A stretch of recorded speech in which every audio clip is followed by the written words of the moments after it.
Winter was passing, but there were still 1 or 2 late frosts, which made everything look sugar-coated and sparkling in the spring sunshine.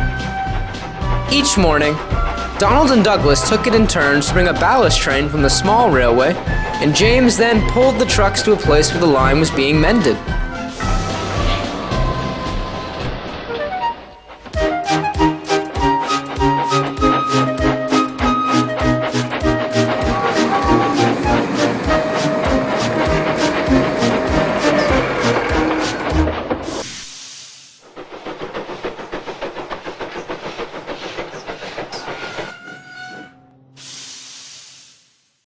One morning, Donald was uncoupled and ran ahead into a short siding to let James take his place at the front of the trucks. But a hard frost had made the rails icy. When Donald tried to stop, his wheels locked and they slid on the ice. Before he could say, "Fat controller," he hit the buffers at the end of the siding.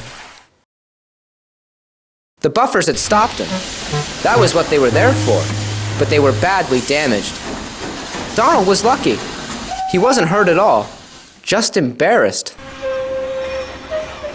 The other engines teased him. "You should go in for skating championships," they said. Even Donald laughed, though he was worried about what the Fat Controller might say. But the Fat Controller had only warned him to be more careful. He knew it hadn't really been Donald's fault. The next day, men were sent to mend the buffers. At last, James's repair work on the line was ending. "Tomorrow's train, Douglas, will be the last for the time being," the Fat Controller told him. The next day, as Douglas drew his loaded trucks to a halt in their siding, James was waiting.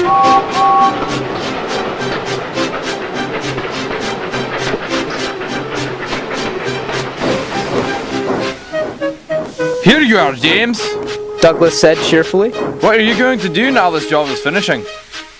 "Pull some passenger trains, I hope," replied James. "I'm getting tired of doing the same thing all the time." "Never mind," said Douglas. "Today is the last one."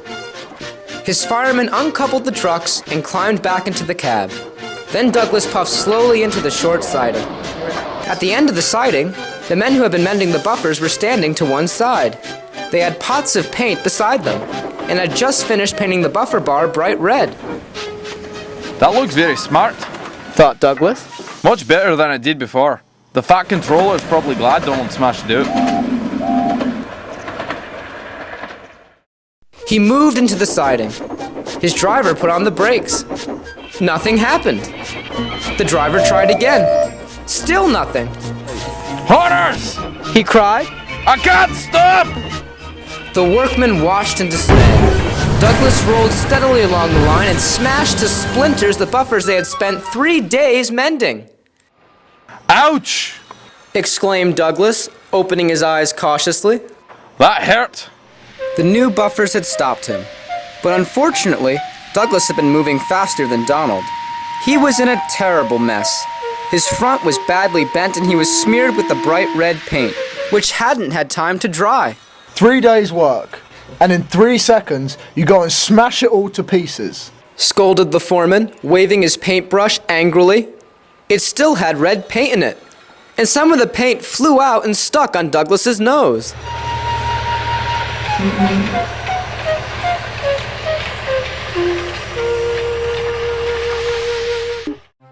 Douglas's front wheels were off the rails, so James had to come and rescue him.